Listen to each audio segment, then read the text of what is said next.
sœur prendre son refrain. Et ensuite, on va se plonger dans la parole avec Pasteur Marjorie.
Merci pour l'œuvre que tu fais. Seigneur, tu nous amènes dans d'autres saisons dans nos cœurs, dans nos vies. Seigneur, il y a une saison où tu nous attends. Il y a un lieu, oui, physique, Seigneur, mais il y a aussi un temps où tu nous attends.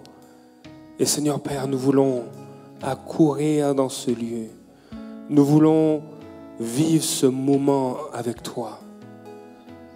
Seigneur, tu veux nous emmener à marcher pleinement avec toi et à tes côtés. Glorifie-toi, Père, dans le nom de Jésus. Amen. Merci, Fabiola, et à toute l'équipe. Ce matin, rapidement, je veux revenir sur la pensée de la semaine passée qui avait pour titre « Le temps, il est temps de préparer le chemin du Seigneur ». Et c'est vraiment ce qui était sur mon cœur, c'est que Dieu nous fait rentrer dans la saison de Jean-Baptiste. Et j'ai parlé de qui est Jean-Baptiste. Et vous pouvez prendre le temps de lire même Luc chapitre 3, Marc chapitre 3. Et le premier point que j'ai emmené, c'est que Dieu se déplace en dehors du domaine de la façon dont Dieu devrait se déplacer selon nous. Dieu agit souvent différemment de ce à quoi on s'attend. Mais Dieu agit, il intervient. Et nous devons être alertes à cela. Nous savons discerner les saisons. Quand l'hiver s'en vient, quand l'été s'en vient, quand la canicule s'en vient, quand les orages s'en viennent, on sait tellement le discerner que maintenant on a des applis, des applications, Météo Média, Environnement Canada, pour ceux qui sont en Europe ou en France, Météo France probablement. On sait, maintenant spirituellement nous devons aussi discerner les moments. Et Dieu veut nous encourager à réaliser qu'il y a des changements que Dieu veut faire dans nos vies, dans nos milieux et même dans notre Église. Et le deuxième point que j'avais mentionné, c'est que la vie de Jean-Baptiste représente le mandat que Dieu confie à ses enfants. Et ce mandat était simple, rompre le silence. Notre frère Aymar, l'équipe d'évangélisation avec Claude et Marie-Laure, rompent le silence. Ce sont des hommes et des femmes qui sont en train de rompre le silence dans la vie de plusieurs. Il y a des gens qui attendent et qui ont besoin de Jésus. Des fois, ils ne le savent pas, mais quand ils entendent parler de lui, ils disent oh, « c'est ce qu'on veut ». Et quand cet homme en a parlé à son épouse, elle a dit « ce que tu as, je le veux ». Et ce que cette femme avait, c'était Jésus. Et notre frère a partagé et a annoncé l'évangile. Rompre le silence. Et l'autre élément du mandat, c'était rendre droit les chemins tortueux et préparer, en troisième, le chemin du Seigneur qui fait basculer l'histoire dans la vie de plusieurs. Cette famille a été bouleversée. Ma famille a été bouleversée lorsque Jésus a été annoncé à ma mère. Elle a donné sa vie au Seigneur. Et je l'ai accompagnée enfant à l'église. Et un jour, Jésus est venu bouleverser ma vie, la transformer, la sauver. Avant de laisser la parole à Pasteur Marjorie, on intervient en équipe rapidement. Je veux que tu réalises que Dieu te fait fonctionner dans le principe de la semence. Il a semé l'évangile en toi. Il a semé la parole en toi. Et ce n'est pas rien. Vous imaginez, je ne sais pas si vous avez déjà vu des séquoias. C'est énorme. Imagine la graine qui a donné ça. Elle est très petite par rapport à la dimension d'un séquoia. On a eu l'occasion de visiter une forêt de séquoia. J'étais avec un de mes garçons, on est rentré à l'intérieur d'un tronc et on s'est tenu debout. Et c'est pas petit, ça. Et au départ, c'était juste une graine.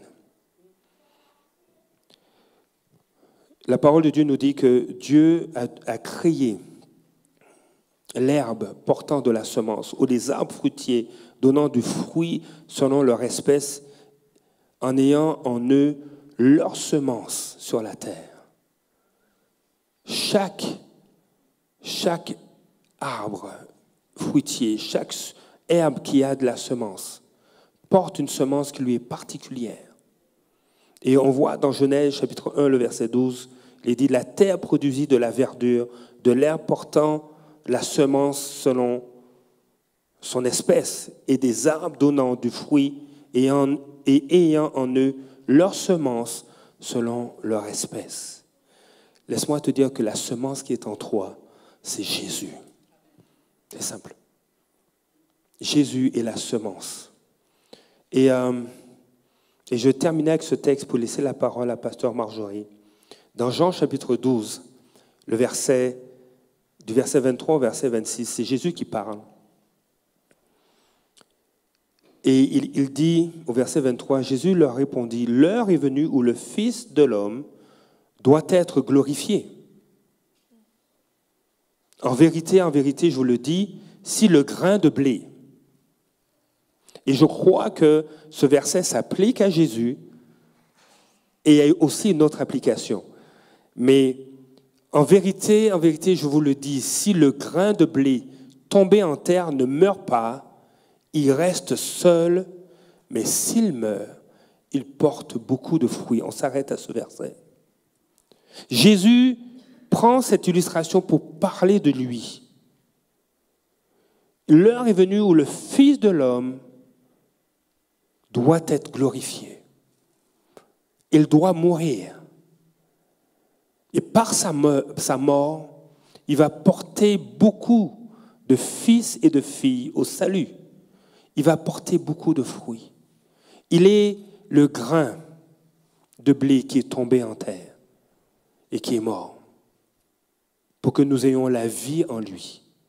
Ce qui est magnifique, c'est que Jésus est ressuscité. Et ce matin, laisse-moi te dire que nous sommes nés, non pas d'une semence corruptible, mais nous sommes nés d'une semence incorruptible, qui ne peut pas se corrompre. Nous sommes nés d'une semence, nous dit Pierre dans 1 Pierre, chapitre 1, le verset 23, nous sommes nés d'une semence incorruptible, grâce à la parole vivante et permanente de Dieu. Jésus est cette parole vivante. Jésus est cette semence incorruptible. Nous sommes nés d'une semence incorruptible. Cette semence a été placée dans ta vie. Jésus, crucifié, mort et ressuscité, habite en toi. Ce que tu portes, c'est une semence incorruptible. Tu portes Christ. On a vu, et vous pouvez lire Ésaïe, où on présente Jésus comme le serviteur qui doit mourir. Et il n'attirait pas les regards. On pense que c'était peu de choses. Mais Dieu intervient pas de la façon qu'on pense. Comme on peut imaginer, comment une graine peut donner un séquoia. À nos yeux, il dit, waouh, comment ça peut naître? Imaginez la semence incorruptible qu'est Jésus. Apporte la vie. Et cette vie, c'est la vie éternelle. Et celui qui est en toi est plus grand que celui qui est dans le monde. De sorte que Dieu veut que tu saches que tu es appelé à rentrer dans une nouvelle saison en sachant qui tu es et en sachant ce que tu portes. Parce que la saison qui est devant nous est nouvelle. Donc, alors que Pasteur Bruno a parlé de notre identité, que le Seigneur veut nous utiliser comme une semence pour cette terre, pour cette ville, pour notre environnement, que nous puissions accepter de marcher en tant que semence, qu'on ne s'appartient pas, on appartient à Christ et qu'il peut faire ce qu'il veut avec nous comme semence. Alors, ce matin, il y a quelqu'un qui a reçu une parole, puis je vais juste la porter, puis ensuite on va retourner dans ce que je vais emmener qui vient juste en soutien à ce que Pasteur Bruno a dit. Puis ensuite, on va aller à la fin, où est-ce que ça parle de la récolte. Amen. Right? Yes. Donc, suivez-nous, parce que je crois vraiment que le Seigneur veut donner quelque chose de complet. Pas juste, on est appelé à vivre dans notre identité, mais avec cette identité-là, maintenant, qu'est-ce qu'on fait? Qui on est? De qui on est va découler ce qu'on va faire et ce qu'on va être pour Christ. Amen. Alors, ce matin, quelqu'un nous a amené ce message qu'elle a reçu du Seigneur. Ça dit, voici ce que je ressens. Et elle donne le passage biblique dans Psaume 24 qui dit, porte, élevez vos linteaux. Élevez-vous, porte éternelle, que le roi de gloire fasse son entrée. Qui est ce roi de gloire? L'Éternel fort et puissant, l'Éternel puissant dans les combats. Porte, élevez vos linteaux. Élevez les portes éternelles, que le roi de gloire fasse son entrée. Elle dit ceci, je ressens le Seigneur dire, oui, tu me connaîtras. En effet, tu ne poseras plus la question, qui est ce roi? On sait que au début du passage, ça dit « Qui est ce roi de gloire? C'est l'Éternel fort et puissant. » Je vois ces portes ouvrir et les linteaux se lever. Le Seigneur entrait dans toute sa lumière, splendeur et beauté. Une terrible puissance émane de lui. Il est revêtu de son armure royale de combat. Il est le commandant des anges et il fait son entrée. Les portes de fer, les verrous de fer, les liens de fer sont brisés. Ces portes de limitation sont ouvertes. Les faux raisonnements, les mensonges, les fausses croyances du cœur, des atmosphères, des lieux de son Église qui empêchent la pleine liberté de son épouse et ses enfants. C'est l'huile de sa présence qui fait le brisement du fer. Son désir est pour nous et avec nous. Amen. Alléluia. Ce message de ce matin vient comme appuyer des choses qu'on reçoit depuis quelques semaines à l'Église. Et je crois que Dieu a bâti cette Église en mettant un fondement qui est sur Christ, le rocher, mais un fondement aussi prophétique. Et la prochaine saison où on va maintenant, c'est que ce qui doit suivre le prophétique doit prendre place. Et souvent, le peuple de Dieu, ce qu'il fait, c'est qu'on arrive au prophétique, on est bien, on a des frissons, puis on veut rester là. Mais Dieu, il veut pas qu'on reste là. Il veut que le prochain niveau prenne place, les prodiges, les miracles, les choses surnaturelles de Dieu. Vivre le surnaturel dans le naturel, dans notre quotidien. Et donc, c'est pas juste ce qui se passe à l'Église, mais c'est ce qui se passe à l'extérieur de l'Église. Qui tu es semé autour de toi, dans ton environnement, va porter un fruit et la gloire de Dieu va se répandre dans cette ville. Et donc, on ne parle pas d'un sacerdoce où on est assis, on regarde un pasteur en avant, mais c'est un sacerdoce royal de Christ où est-ce que chaque chrétien prend sa place dans l'œuvre et est équipé pour porter du fruit puissamment. Et j'ai tendance à être quelqu'un qui aime et qui veut être dans l'amour de Christ. Mais je suis appelée à être une générale de guerre. Et ça fait 3 fois, depuis plus de 2 mois, que des gens de l'extérieur m'appellent pour me dire « Pourquoi refuses-tu de faire la guerre ?» Et le Seigneur nous a dit « Je vous donne une armée. » Et la guerre ici dont on parle de faire la guerre pour cette ville. On parle de faire la guerre pour les âmes perdues. Et plusieurs circonstances personnelles, des douleurs physiques, maladies, ont fait en sorte que je me suis assise. Je dis, moi, je vais répandre l'amour. Même à l'intercession, je leur dis, on répand l'amour, on prie l'amour, on déverse l'amour dans la prière. Et le Seigneur m'a rappelé encore cette semaine, quelqu'un de l'extérieur qui m'a appelé pour dire, pourquoi refuses-tu de faire la guerre? Et le Seigneur me tambourinait, c'est la saison où son peuple doit être équipé pour faire la guerre. Et donc, j'ai dit, OK Seigneur, quelles sont tes stratégies? Et ce matin, ce que je veux partager avec vous, ce sont des stratégies de guerre que Dieu donne pour nos familles, pour nos maisons, pour notre environnement. Comment est-ce qu'on doit marcher dans notre identité de fils et de filles du royaume des cieux et de savoir qu'il y a une guerre spirituelle. Elle est spirituelle, cette guerre, elle n'est pas charnelle. On n'a pas à lutter contre la chair et le sang, mais contre des autorités, des dominations, des principautés, des démons de l'enfer. Le monde des ténèbres veut garder captif cette ville, veut garder captif même des chrétiens, ne pas les relâcher pour qu'ils vivent la pleine liberté en Christ. Et le message qu'on a reçu ce matin, c'est « Porte élevée vos linteaux ». Et Christ veut faire son entrée triomphalement. Et qui va le laisser rentrer triomphalement? C'est pas les gens du monde, c'est son peuple. Amen. Alors, la première stratégie de guerre, c'est dans Proverbe 4, verset 23, il est mentionné de garder notre cœur plus que toute autre chose parce que de lui viennent les sources de la vie. Et la première chose que l'ennemi va essayer de faire, c'est de mettre des épines dans les cœurs, de blesser les cœurs, qu'on soit immobilisé dans la blessure et qu'on ne se lève pas pour fonctionner dans notre identité. Et c'est facile de s'asseoir, de s'apitoyer, de dire je vais mal, ça va pas bien, j'ai de la peine dans la famille, avec les enfants, qu'il y ait des situations qui nous causent de la peine.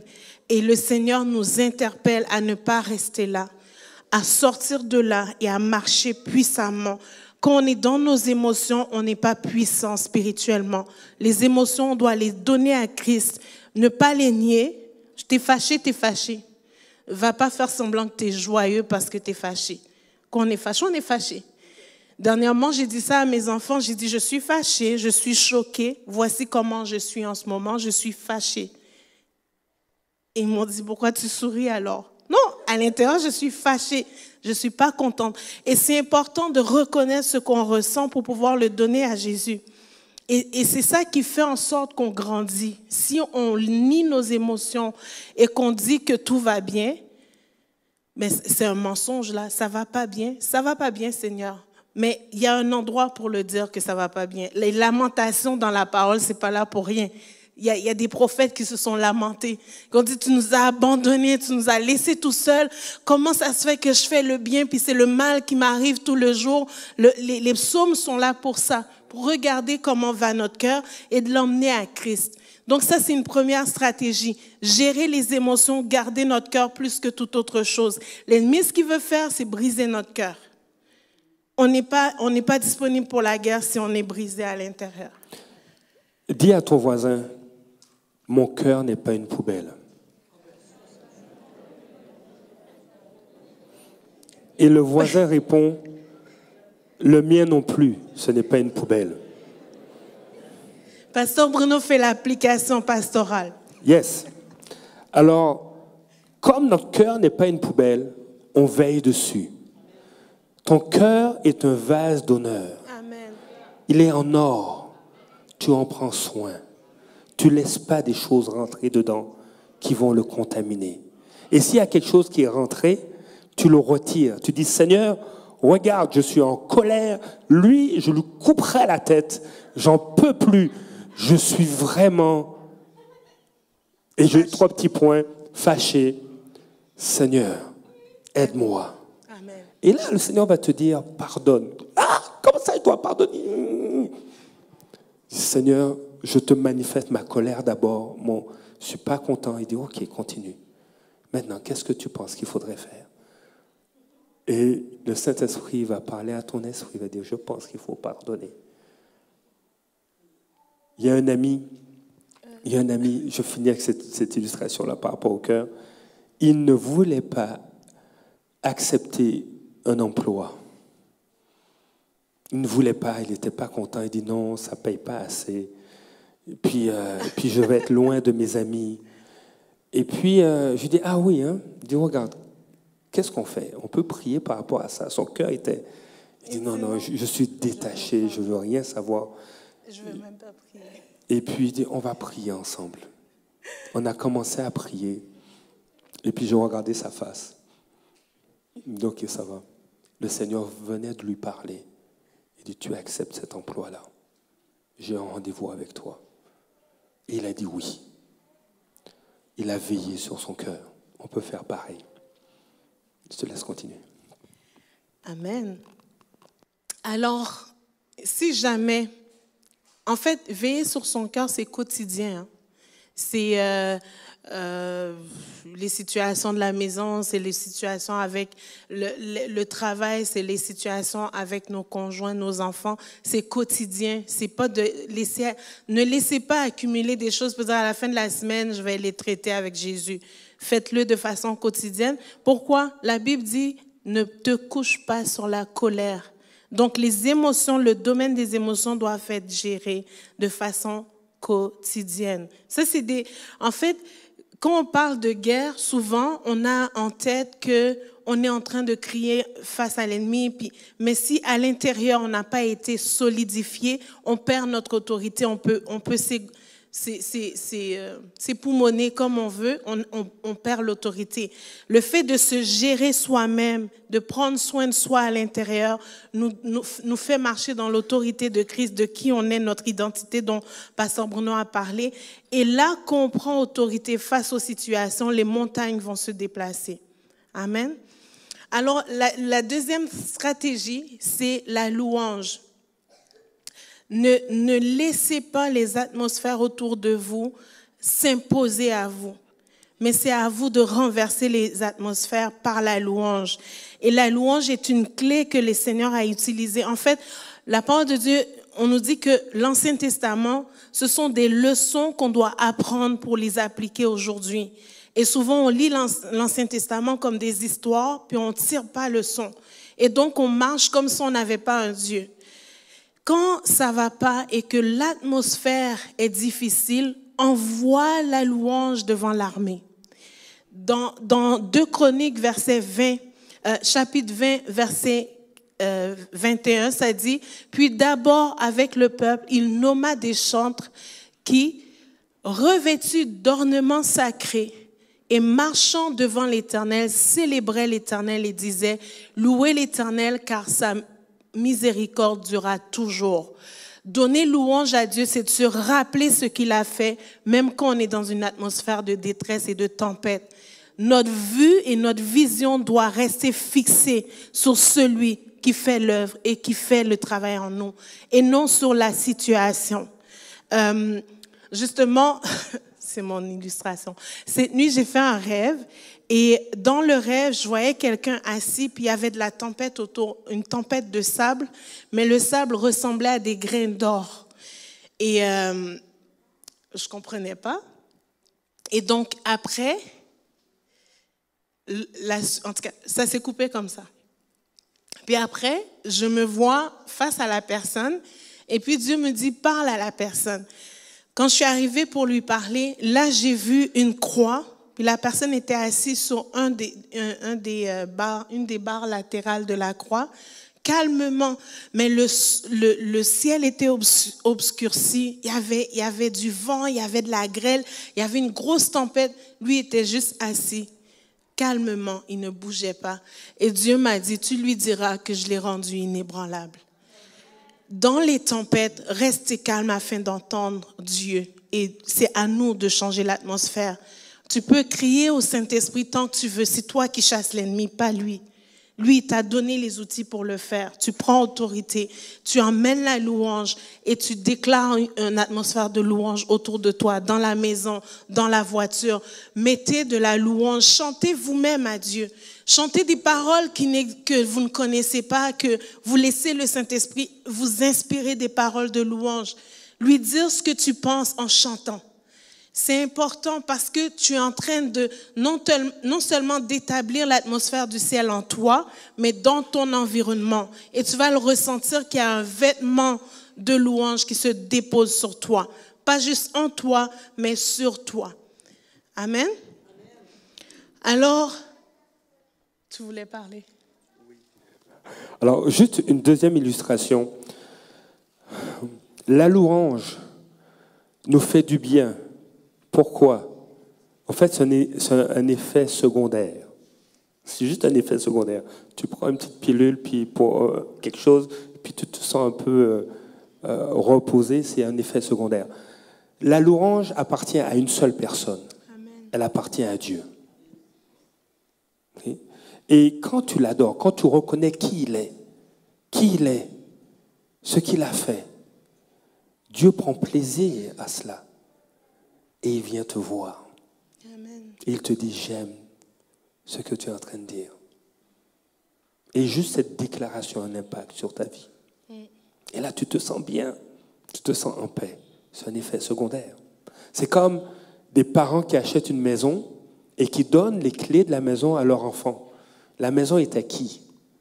Elle est aux parents. Mais quand l'enfant rentre, et puis ensuite, il va dans la cour arrière, il va dans la piscine pendant l'été quand il fait chaud.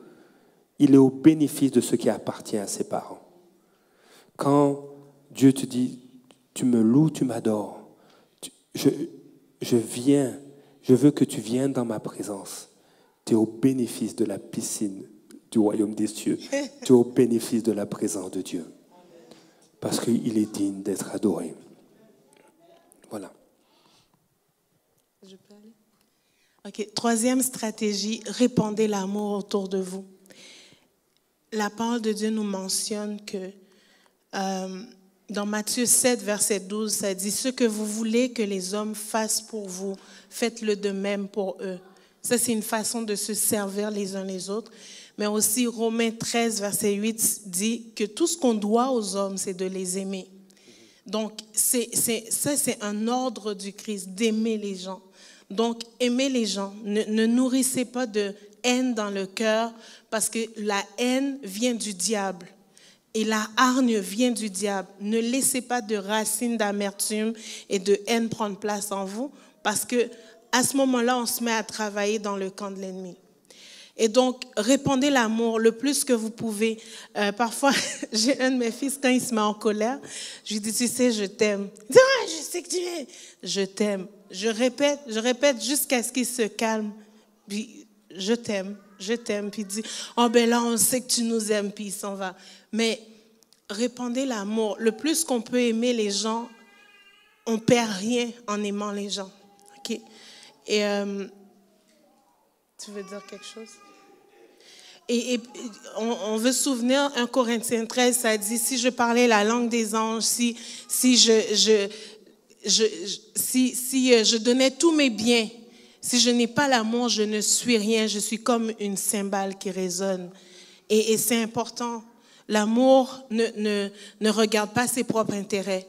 L'amour ne pense pas le mal. L'amour ne médite pas le mal. L'amour ne soupçonne pas le mal. Et donc, parfois, je pense, c'est toi qui me dis, des fois, je peux paraître naïve parce que je crois que tout le monde est bon. J'ai une amie, elle dit, moi, je pars du fait que tout le monde est mauvais au départ.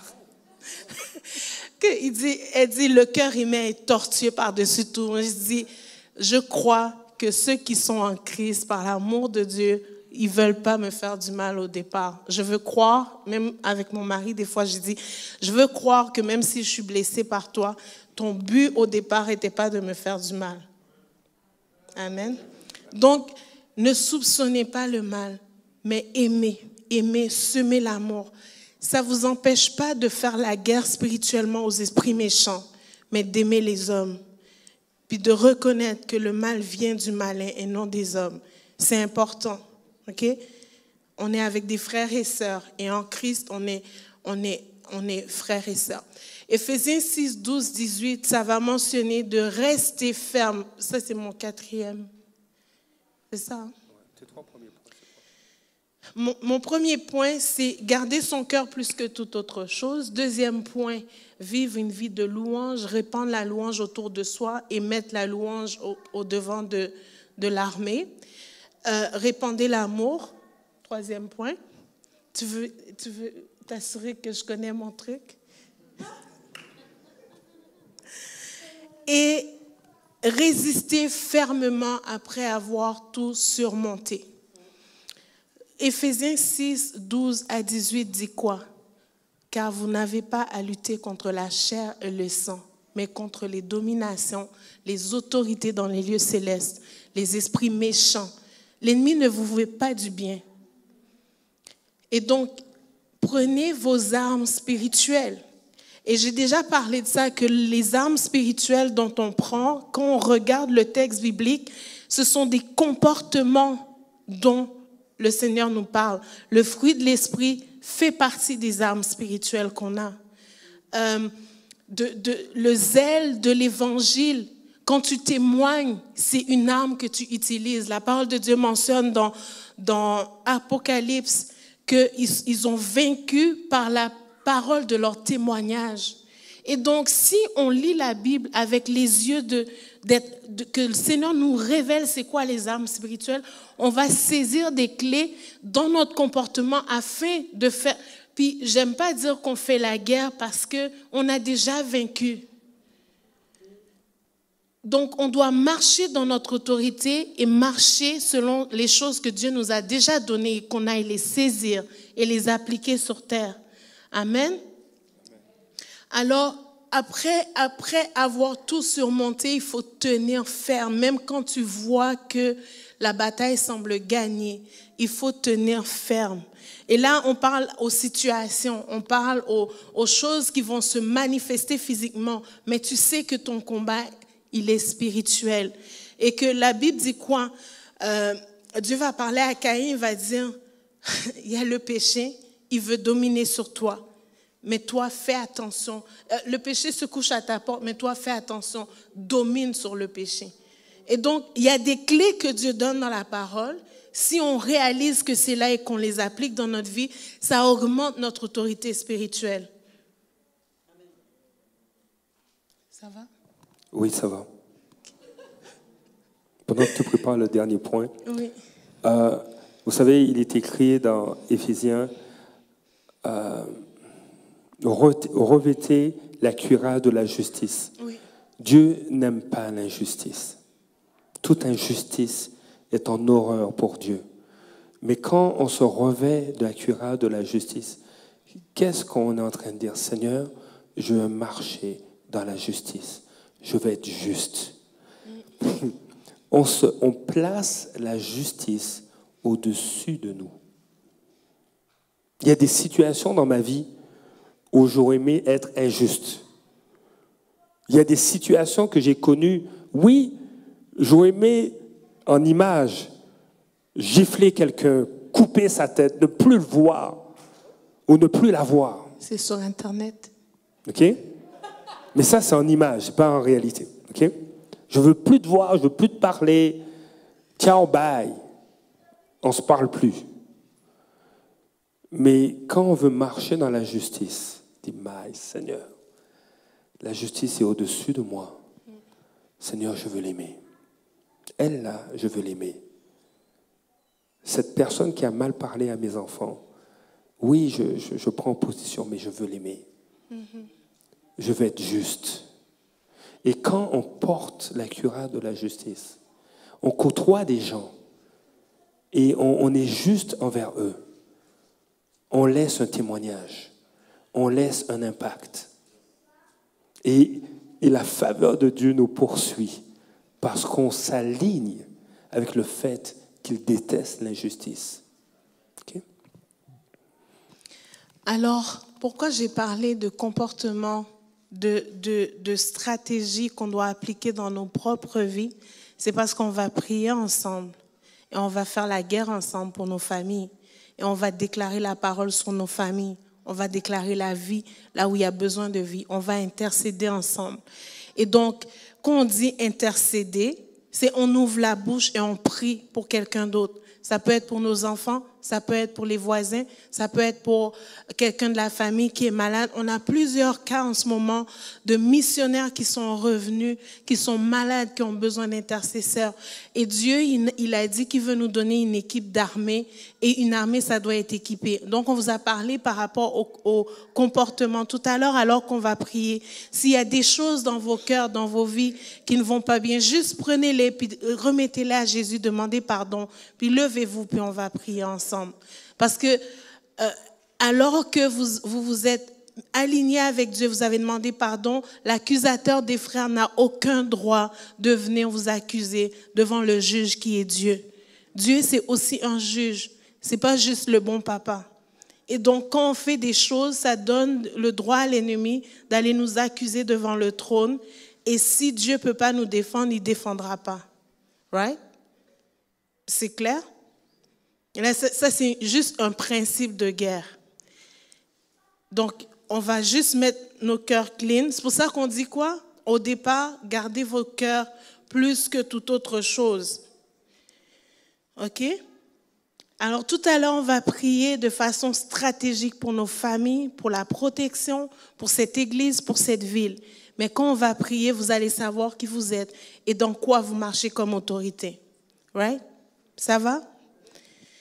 Alors, voici ce que le Seigneur nous a mentionné au début du mois de mai et que j'ai mentionné à l'équipe d'intercession qu'on va attendre. Et que là, le Seigneur me dit, c'est toute l'Église ton armée. Il faut que l'Église se lève en prière et en intercession. il faut qu'on sache dans quelle église on est et qu'on marche de cette façon. Tu peux intercéder même si ça fait juste hier que tu es arrivé. Tu peux intercéder même si ça fait 20 ans. On est tous des intercesseurs parce qu'on a Christ en nous. Maintenant, j'ai donné la base. Il faut que le cœur soit pur. Donc tout à l'heure, on va prier, demander pardon à Dieu. Regardez ce qu'il y a des choses dans notre vie, dans nos cœurs, de manque de pardon, juste les ramener à Dieu. C'est pas nécessaire d'aller voir quelqu'un puis dire je te pardonne. C'est juste le régler avec Dieu, ok? Avec Dieu, tu sais que tu es clean puis que c'est correct dans ton cœur. Ça dit, proclamez ceci aux nations. Et ça, c'est pas moi qui ai reçu ça, c'est à l'intercession. Et j'ai demandé d'attendre. Proclamez ceci aux nations, appelez à la guerre et mobilisez les guerriers. Oui, que tous les soldats partent en guerre et montent au combat. De vos socs, forgez des épées et de vos familles des lances. Que le plus faible clame, moi je suis un héros. Hâtez-vous et venez. Vous tous les peuples et partout, rassemblez-vous, ô Éternel. Toi, fais descendre tes guerriers. Et ce que le Seigneur m'a dit, c'est qu'au carrefour des nations, j'ai des guerriers. Et je ne sais pas comment tu peux crier à la guerre. Peut-être tu as une lance, puis tu trouves que c'est tout petit, puis ton cri ne fait pas d'effet. Mais dans les lieux célestes, tu as un impact. Amen. Que les nations se lèvent et qu'elles montent à la vallée de Josaphat. Tout à l'heure, je vous ai parlé de Josaphat, où est-ce que il y avait une guerre et il a envoyé d'abord l'équipe de louanges avant. Car c'est là que je siégerai pour juger tous les peuples de partout. Brandissez la faucille car la moisson est mûre. Venez, foulez, car le passoire est plein et les cuves débordent, car grande est leur méchanceté. Dans ce monde, il y a de la méchanceté. Dans cette ville, il y a des gens qui ont besoin d'être sauvés de la méchanceté. Et Dieu dit, levez les héros. C'est le temps où est-ce qu'il y en a qui vont dans les rues, mais que des guerriers se lèvent derrière pour dire, nous, on est à la bataille. Nous, on a les yeux ouverts, on a vu qui ils vont rencontrer et on va prier. Et on va voir cette récolte venir. On a beaucoup de gens qui acceptent le Seigneur dans les rues, mais on ne les voit pas encore arriver. Et moi, je veux qu'on prie pour ça. Je veux qu'on prie pour les âmes perdues. Je veux qu'on fasse la guerre pour ça. Parce que la ville veut retenir dans sa gueule des gens qui ont besoin d'être sauvés. Quand je dis ça, c'est imagé, hein, mais c'est la réalité. Il y a des dominations, on est dans un endroit territorial. Et donc, ce que le Seigneur me disait, emmène pas ceux qui ont peur. Si tu as peur, tu peux te taire, tu peux juste louer le Seigneur. OK? Mais ce que je veux te dire ce matin, c'est qu'il faut que quelqu'un se lève. C'est le temps de se lever et que vous réalisiez dans quelle église on est. C'est une église qui lutte pour le réveil. Et dans la stratégie de Dieu, à un moment donné, on doit faire la guerre pour que d'autres viennent dans la maison, pour que d'autres acceptent le Seigneur. Et donc, quand je parle de guerre, je parle d'un monde spirituel qui veut retenir les âmes, qui veut empêcher la libération, qui veut emmener toutes sortes de maux sur notre ville et qu'on prend ça comme des choses normales. Et ce n'est pas normal. Ce n'est pas normal que des jeunes à l'université rentrent à l'université en santé, puis au cours de l'année fassent une dépression. Ce n'est pas normal qu'étudier rende malade. Ce n'est pas normal.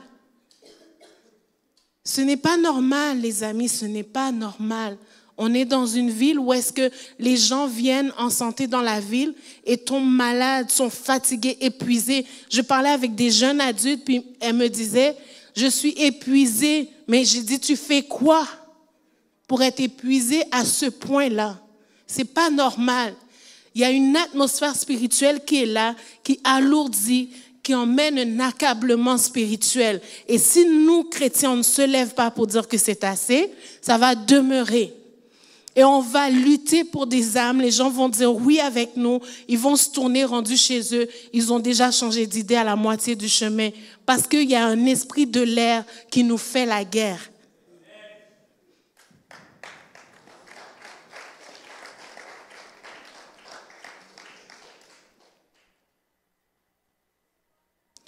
je ne sais pas si tu voulais gérer ce temps-là, mais je veux qu'on prie d'abord pour l'Église, pour nos cœurs et pour la protection du Carrefour des Nations.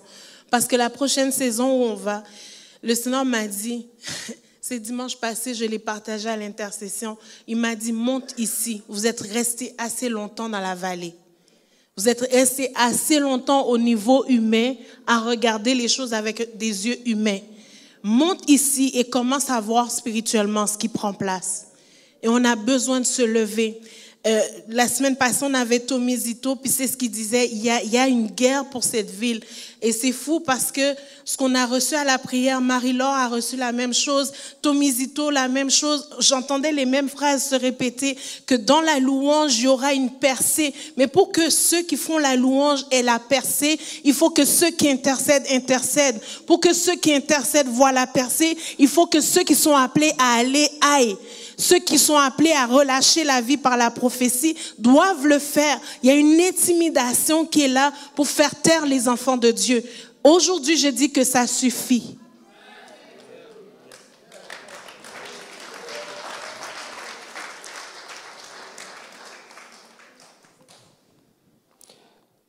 Je veux parler aux hommes ici. Il est temps, il y a vraiment un syndrome qui est contre les hommes, c'est de maintenir les hommes muets, qui se taisent. Ce matin, les hommes, vous allez rompre le silence. Amen. Ah, les amis, si je sème une graine de séquoia, j'aurai un séquoia. Et le séquoia, je ne peux pas l'appeler rosier. C'est un séquoia. Mes frères, vous êtes des séquoias. Il est temps que vous puissiez rompre le silence et commencer à prier. Oh mon ami, le combat est d'abord spirituel. L'auteur aux Hébreux nous dit, nous reconnaissons que les choses visibles ont été créées par les invisibles. C'est par la parole de Dieu que le visible est venu à l'existence. Quand je dis il faut rompre le silence, il faut qu'on commence à parler avec notre Père céleste. Tu n'as pas eu de père, ou tu as eu un excellent modèle de père. Peu importe le modèle de père que tu as eu, Dieu n'est pas corruptible, ne peut pas ressembler au modèle de père qu'on a sur terre. Il est bien meilleur. Il est amour. Nous allons commencer à prier. Nous allons rompre le silence. Et la vallée va te dire tu es trop occupé, ou tu as besoin de regarder ton match de hockey, ou tu es attendu pour suivre l'Euro. Je te dis, dans 50 ans, tu vas être encore attendu pour suivre l'Euro. Il est temps maintenant qu'on rompe le silence et qu'on redresse les chemins. Seigneur, d'abord mon cœur. Sonde mon cœur, parce que ce que Dieu fait, Dieu ne tue pas, il donne la vie. Il est la vie. La vie en abondance. Il est la vie. Seigneur, redresse ce qui est mort ou ce qui communique la mort autour de moi. Seigneur, c'est au-delà de mes forces, je ne comprends pas. Viens à mon secours, romps le silence. Romps le silence d'Adam ce matin. On va le faire. Là, tu me donnes hâte de prier. On va se lever ensemble. Est-ce qu'on a compris ce qu'on est en train de faire ce matin? Yes. On va commencer par nos cœurs. Juste amener nos cœurs à Jésus puis dire, Seigneur, toi tu connais ma condition. Tu vois là où j'ai besoin que ton huile vienne couler. Si j'ai besoin de guérison, si j'ai besoin de mettre les choses à tes pieds. Ce matin, je viens déposer ces choses à tes pieds. Je te le donne, Seigneur. Je te demande pardon s'il y a de l'amertume, s'il y a des gangrènes qui ont commencé à ronger mes os. Viens maintenant. Viens et délivre-moi. Juste commence à élever ta voix. Toi-même, tu connais ton état avant qu'on puisse aller prier ensemble pour les situations. Alléluia, Jésus. Seigneur, on veut t'emmener nos cœurs, Seigneur, ensemble, en tant que carrefour des nations. On veut appeler cette huile de guérison qui coule, Seigneur, là où ça fait mal. Là où, Seigneur, il y a eu des détresses. Là où, Seigneur, il y a des situations qu'on ne comprend pas. Là où, Seigneur, on n'a pas vu de réponse encore. Là où, Seigneur, on a fait mal à quelqu'un, Seigneur. Là où, Seigneur, nous sommes éloignés de toi. Seigneur, viens, Seigneur, guéris. Viens restaurer notre cœur ce matin. Viens, Seigneur, là où tout ce qui pourrait me faire taire ce matin. Seigneur, on te le dépose, Seigneur, au pied de la croix. Seigneur, on vient à la croix maintenant. On vient s'asseoir à la croix maintenant. Et on dit, Seigneur éternel, que toi, tu vas faire taire les tempêtes. Toi, Seigneur, tu vas intervenir. Toi, Seigneur, tu vas apaiser les cœurs. Tu guéris les cœurs ce matin. Tu prends soin de nous, Seigneur. Alléluia. Ô Père, Seigneur. Seigneur, je prie, Père, pour chaque homme. Seigneur, ici ou en ligne. Seigneur, dans le nom de Jésus, je romps le silence qui leur a été imposé. Seigneur, des fois, il y a des situations où on se sent muselé. Seigneur, dans le nom de Jésus, cela tombe. Seigneur, tu es fidèle et bon. Seigneur, tu es fidèle et bon pour restaurer. Tu es fidèle et bon pour guérir. Tu es fidèle et bon, Seigneur, pour comprendre, Seigneur, nos propres cœurs. Seigneur, aide-nous à le comprendre. Aide-nous à tout te donner maintenant. Seigneur, je déclare, Seigneur, que les hommes sont des vaillants héros. Les hommes sont appelés à porter la vie, à communiquer la vie du royaume des cieux. Non pas la vie de l'enfer, mais la vie du royaume des cieux. Seigneur, Père, tu touches nos cœurs. Seigneur, guéris, console, ramène à nos pensées ta parole. Ramène à nos cœurs ta parole. Ramène à nos cœurs ce que tu as dit nous concernant. Nous sommes aimés de toi. Seigneur, tu nous as vus, Seigneur, sous le figuier, comme tu as vu Nathanaël. Seigneur, tu nous as vus. Tu nous as vus dans ce lieu de questionnement. Tu nous as vus dans ce lieu où nous avions des choix à faire. Seigneur, tu nous as vus dans ces lieux d'échec. Tu l'as vu dans ces lieux de condamnation. Tu l'as vu dans ces lieux d'orgueil. Mais Seigneur, tu viens et tu veux nous dire, nous sommes précieux à tes yeux. Père, tu relèves, tu élèves des hommes vaillants. Tu élèves des hommes de prière. Tu élèves des hommes qui voient au loin, qui discernent dans l'esprit, parce qu'ils sont plongés dans ta parole. Seigneur, une nouvelle saison pour tous les hommes, Seigneur, de cette église, de cette ville, de ceux qui nous suivent en ligne. Seigneur, je prie pour ce changement au nom de Jésus.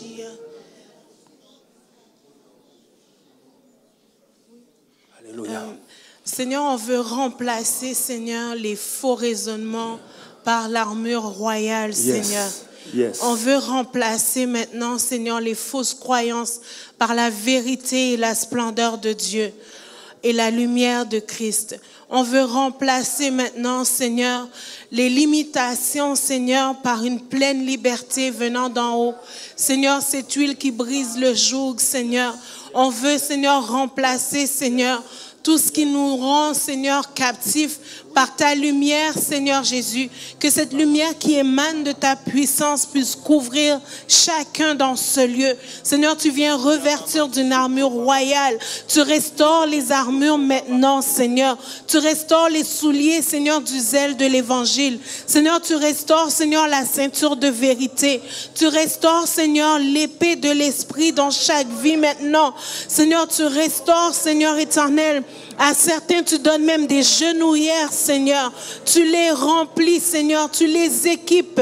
Seigneur, on prie pour une cuirasse, Seigneur éternel, qui est remplacée. Que les trous de balles, Seigneur, soient, Seigneur, restaurés, Seigneur. Là où il y a eu des soldats tombés, Seigneur éternel, on prie qu'ils se relèvent maintenant avec leur armure.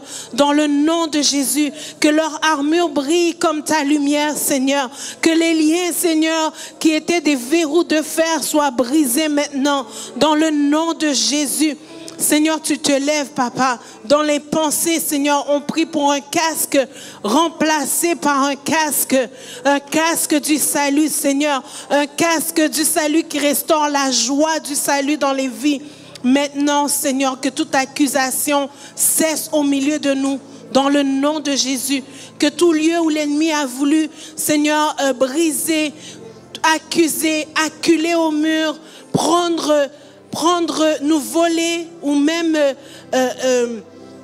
égorger et détruire, Seigneur, on vient récupérer maintenant. On vient récupérer ensemble ce qui nous a été volé, que ce soit des hommes, des femmes, que ce soit des enfants, des jeunes. Seigneur, on prie pour la restitution maintenant dans les foyers, dans le nom de Jésus. Alléluia. Alléluia. Sekerabashaya. Alléluia. Seigneur, je prie qu'on réalise que le combat, c'est toi qui l'amènes et que nous devons juste faire appel à ce que tu as mis à disposition. Seigneur, on doit, Seigneur, faire appel, Seigneur, à cette délégation. Tu dis, fais appel à moi. Je vais envoyer des anges qui protègent. Je vais envoyer des anges de louange qui vont chanter sur toi. Je vais envoyer l'armée céleste pour combattre à ta place. Et toi, garde le silence. Il y a un lieu pour garder le silence et il y a un lieu pour parler. Commande maintenant, appelle, fais appel à ton Dieu et appelle pour ta situation. Je ne sais pas ce que tu vis, mais c'est le moment d'ouvrir ta bouche. Demande, parce que Dieu veut collaborer avec toi. Il veut collaborer avec toi. Demande ce dont tu as besoin. Il dit, si tu demeures en moi, si ton cœur est à la bonne place, demande et je te donnerai les nations pour héritage. Demande et il te sera accordé en mon nom. Demande maintenant à ton Dieu. Lève ta voix et demande. Les situations où c'était fermé, bloqué. Seigneur, nous déclarons, Seigneur, que les percées prennent place. Que les percées prennent place dans les vies maintenant. Là où la maladie a été déclarée, Seigneur, nous renversons maintenant les diagnostics.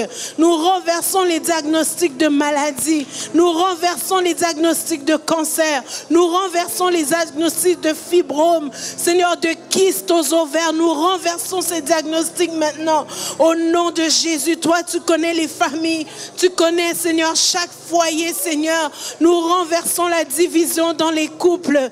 Au nom de Jésus. Seigneur, lève-toi avec nous maintenant et agis. Mets les paroles dans la bouche de tes enfants. Tu dis, ouvre ta bouche et je la remplirai. Remplis leur bouche de paroles maintenant.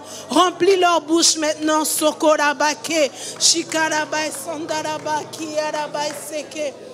Alléluia, Sokorabake. Alléluia. Là maintenant, on va mettre l'accent sur un aspect plus collectif. On va commencer avec les couples qui se mettent ensemble, le conjoint, la conjointe ensemble. Et les enfants peuvent s'approcher de leurs parents. Donc les couples, les familles, mettez-vous en couple.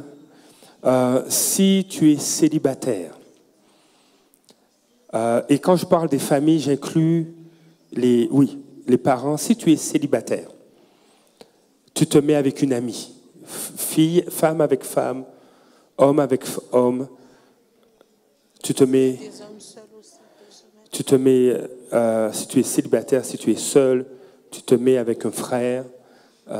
Si tu es une sœur, une femme, tu te mets avec une autre femme. Vous mettez, je veux que personne ne soit seul.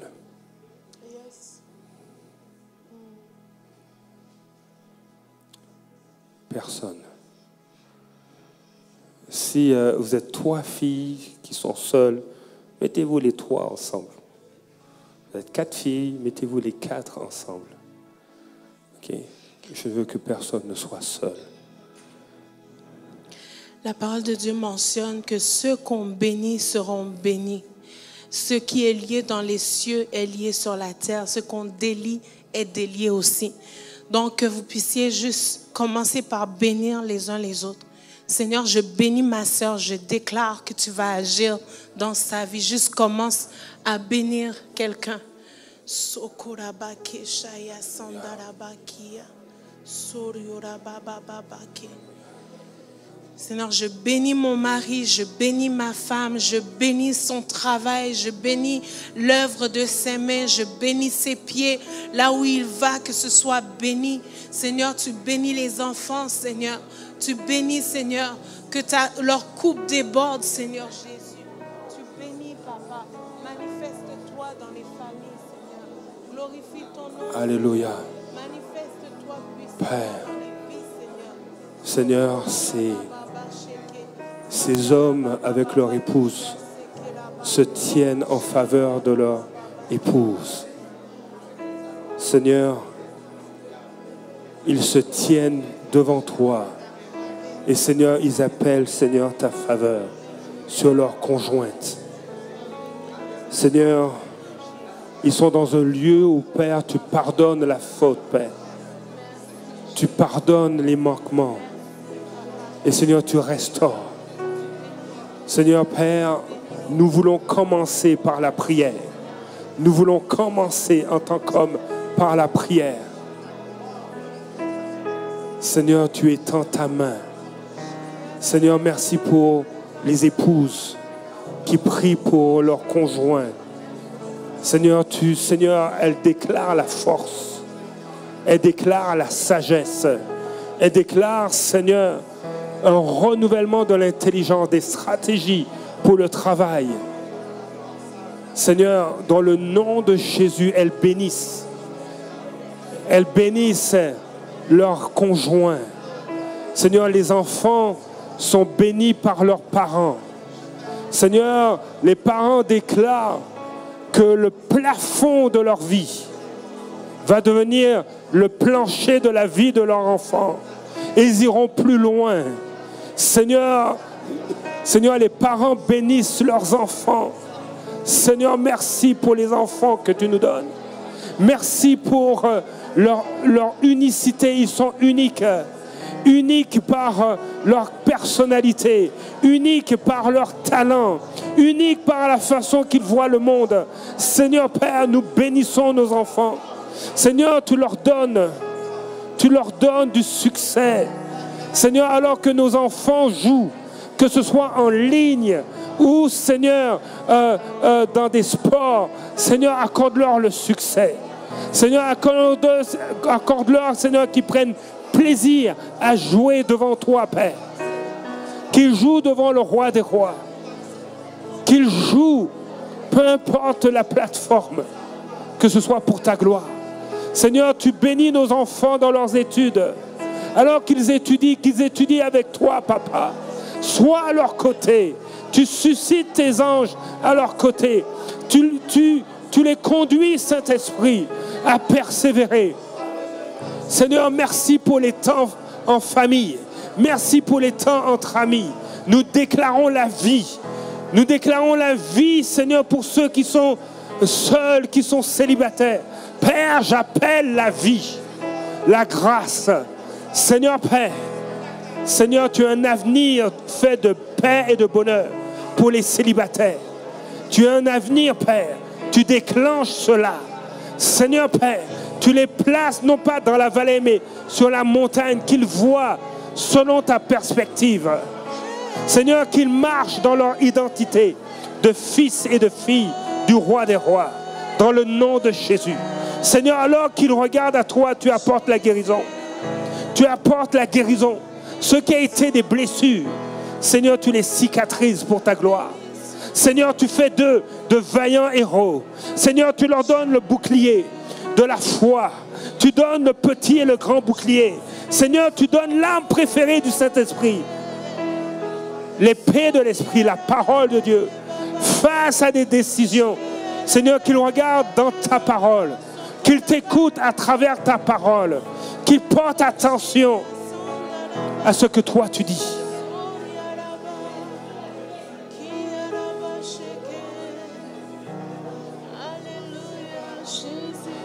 Seigneur, tu dis, venez, plaidons, dit l'Éternel. Si vos péchés sont comme le cramoisi, ils deviendront blancs comme la neige. S'ils sont rouges comme le pourpre, ils deviendront comme la laine. Si vous avez de la bonne volonté, Et si vous êtes docile, vous mangerez les meilleures productions du pays. Nous voulons être dociles. Nous voulons être dociles. Dociles.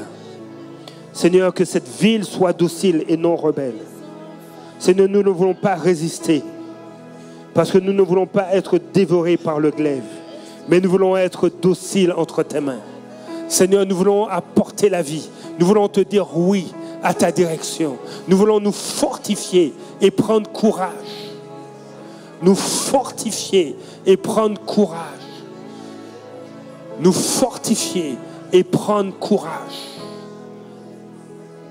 Nous fortifier en toi, Jésus, et prendre courage.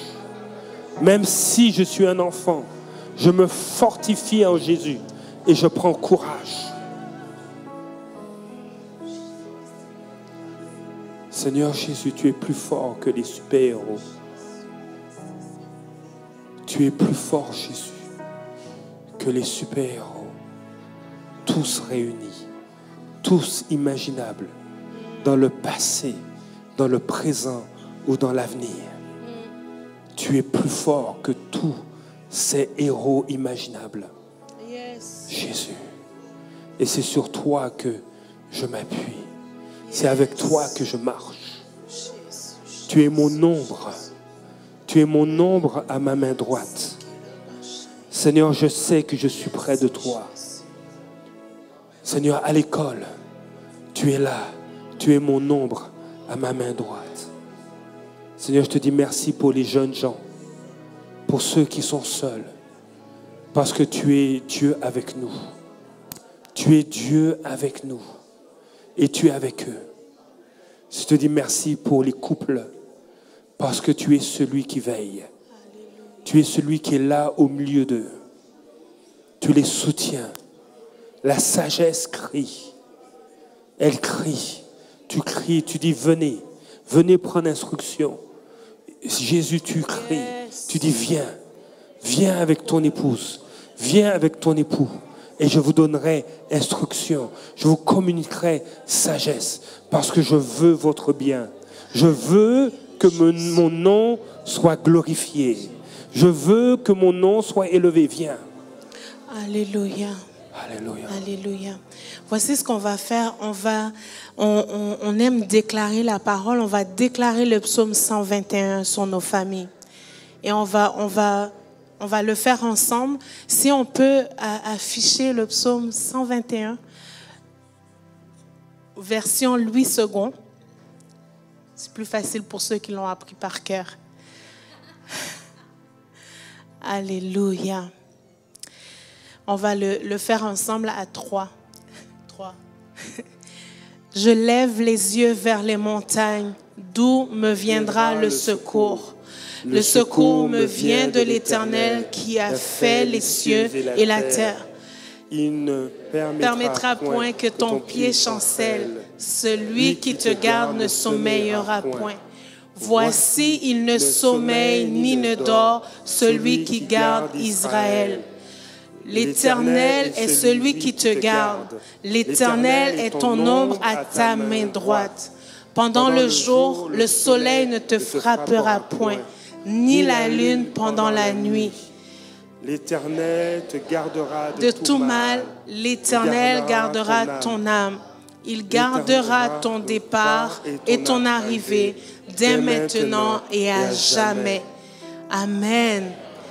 Alléluia. Oui, on peut applaudir le Seigneur. Il est notre protection. Alléluia. Alléluia. On va faire des temps comme ça régulièrement pour prier ensemble, intercéder. Si tu as trouvé ça dur, difficile, pratique-toi à la maison. Prends des versets, puis juste déclare-les. Dis ce que tu ressens dans ton cœur au Seigneur. Élève ta voix. Si tu as envie de crier, crie. La parole de Dieu dit, crie à moi de tout ton cœur. Donc, tu peux crier à Dieu. C'est l'endroit où on peut venir puis répandre nos cœurs. Et pas se plaindre, mais répandre nos cœurs, entendre ce que Dieu dit et ensuite le déclarer. Amen. Et ce matin, Dieu veut protéger son Église, veut protéger ses enfants, que les familles soient en sécurité. Et à ce moment-là, après, ce qu'on déclare qu'on fait la guerre, qu'on déclare notre victoire, ça prend place. Amen. Que le Seigneur vous bénisse, vous accompagne et que vos familles soient en sécurité. Les leaders, n'oubliez pas qu'on vous garde avec nous pour notre rencontre. Amen. Soyez bénis. Bon dimanche, bon été.